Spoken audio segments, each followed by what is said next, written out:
Question for you. Does your healthcare organization make it difficult for its patients and families to complain about service failures and add to their frustration by insisting that only management can make decisions to fix their complaints? And then of course, where are those managers when you need them? Well, if you're ready for real, true frontline empowerment and a better way, then please listen in. Hi, this is Brian Lee, founder of Custom Learning Systems and Healthcare's engagement expert. This service recovery tutorial is number 2 of an 8-part series we call the License to Please Empowerment Bundle, and a key way we model our vision of kindness care everywhere. So, how is it in healthcare we trust our frontline caregivers with our patients' lives, but when it comes to patients' concerns and problems and complaints, we force them to seek out a boss for a solution, when in reality the caregiver knows better anyways? Well, it's time to end the perpetual runaround and give our frontline heroes the gift of adulthood with a win-win best practice called service recovery. To turbocharge your educational journey, I'm excited to share with you today a micro-webinar called Service Recovery from our Everyone's a Caregiver app library. Here we go. This is Service Recovery HCAP Skills for Everyone. Have you ever forgotten a patient? Not a good idea. Well, a few years back, we worked with a hospital in Southern California that had a great program for seniors. They had 5 or 6 vans who picked up seniors, drove them to the hospital, waiting, and drove them home. One afternoon, they were to have picked up a 76-year-old patient to bring her to the hospital, and the paperwork didn't get done, something got lost in shuffle, and the driver did not know or forgot. So she waited and waited and waited, and waited about an hour, and finally she phoned the hospital to say, "Where's my ride?" And of course they apologized profusely and rescheduled it for the next day.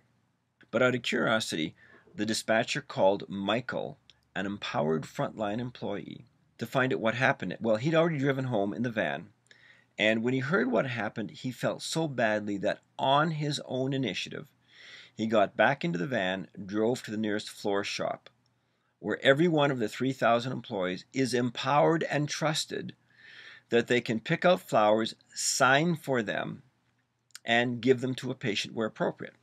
So he drove her home, got there about 6 o'clock. She just finished dinner. He knocked on the door. She invited him in to come in for tea and dessert. And they visited for about an hour and a half and became friends. And so for the next 3 days, she phoned the hospital to thank them for forgetting her, because she just loved her new friend. Well, let's explore how this wonderful example of service above and beyond, or as we call it, service recovery, came about. What should we do when we mess up?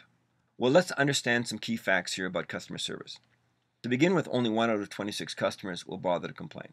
Respond to your customers complaining within 24 to 48 hours, and 95% will stay with you, which means they don't expect it. So when you do recover and do a good job, they're thrilled.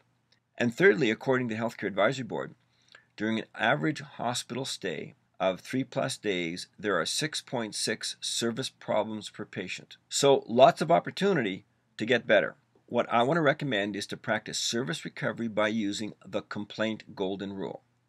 In other words, we want to authorize everybody at their discretion to be able to spend up to $10 per person or $50 per person per year to, as we like to say with shorthand, that when you mess up, you fess up and dress up. This is the key. Mess up, are you going to make mistakes? Oh yes, it's going to happen, as we talked about. Fess up. Is it okay to say that you made a mistake? Absolutely. Is it okay to say, I didn't actually make the mistake, Lisa made the mistake? Is it okay to blame Lisa? Absolutely not. Why not? Because the patient could care less. They don't care what caused the problem. In fact, they will think it's a cop-out. So just fess up, we made a mistake, and dress up. Do something a little bit more than they expected. To begin with, I want you to be aware that your hospital may already implement service recovery. You may be familiar already. If you do have a similar policy, this webinar will simply reinforce its importance and value. If you're not sure, check with your supervisor or manager. Maybe there is one, maybe you just haven't heard about it yet. Otherwise, use this education as a valuable template for developing your own. And so I want you to think of service recovery as advanced complaint handling. What you want to do is be sure to clarify your hospital system for complaint and incident handling and reporting, because that will be uniquely specific to your situation. So essentially, the purpose of service recovery is to empower everyone to solve a complaint, prevent a complaint, or show human compassion. Yes, we want to fess up and dress up when something goes wrong, but we also want to know that you're trusted to go the extra mile to do something kind or caring for a patient that isn't necessarily in the job description. Mess up? Well, hey, we forget things. We make mistakes. Things happen. Even good intentions fall short. Is it okay to say, I'm sorry, and fess up? Well, most important is to acknowledge the patient's issue. Let them know that they were heard. Take ownership of the problem or complaint. Don't say, I'll find somebody else. Just be there for them at that opportunity. Now, it's not always obvious. Lanila Van Zant, an author, said, it's not the issue that's the issue. It's the way the issue is handled that becomes the issue. Have you ever noticed sometimes that your complaint is minimal, but you get so upset about the poor way the complaint is handled? So what we want to really emphasize here is the blameless apology. In other words, it's got to be okay to say sorry and not really blame anybody for it. So it simply sounds like this. I'm so sorry you're having this problem. I apologize. I'm so sorry this happened. That is not the way we do things here at St. Mary. So you take responsibility for apologizing because it's very important to the patient or family member. Dress up. Apologize, as we just talked about, the blameless apology. Because if a sincere apology isn't enough, then you will have the discretion to give the patient or family member a small gift to acknowledge the inconvenience. Now, we do encourage that you follow the two-person rule, and that is the two-person rule when handling a concern, that no more than 2 people should have to speak to the patient or visitor to handle their concern. 3, 4, 5, 6 just is way too many. 1 works pretty well. So here's a reminder, it's okay to bring in a supervisor if you're not comfortable or confident. Maybe you're new, or maybe this is a really tricky, difficult situation.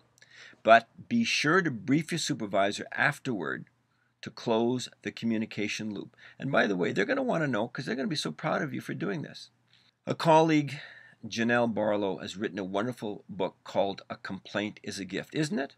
Don't we want to know, don't you want to know what didn't work so that you can make sure it doesn't happen the wrong way next time? Yeah, it's very helpful. Now, an important part of service recovery is having a simple, easy to understand policy or model.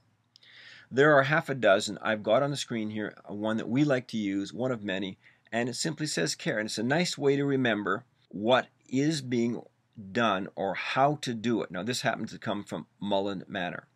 C is concur, acknowledge the patient's concern, complaint, or grievance. A is apologize without blame. R is respond by telling them what you can do, not what you can't. And E is extend thanks to them for taking the time to report their problem. Here are 4 do-it recommendations. Number 1, clarify your hospital's current policy. Number 2, practice the complaint golden rule that when you mess up, you fess up and dress up. Number 3, master the art of the blameless apology. And number 4, practice the two-person rule. No more than 2 people should have to handle a patient or visitor's concern. Well, there you have it. Everything you need to know about service recovery and to make it a reality where you serve your patients. Our next tutorial in this channel is the 6-foot rule. To support you in your goal of transforming your culture of renters to owners and patient advocates, I'd like you to have this License to Please toolkit. In addition to a step-by-step guide to implement this module, it comes complete with a total of 7 more engagement tools that provide a step-by-step guidance to help you make this concept a reality. Yours, just for the asking, by checking on the link below. If you feel this video has created value for you, please like and subscribe to our learning channel and join our Kindness Care movement. Post any ideas or questions or topic suggestions you have in comments, and please feel free to share this video with your peers and caregivers as much and as often as you want. Thanks so much for watching. This is Brian Lee, healthcare's engagement expert, saying, let's go spread kindness, care, and let's do it everywhere.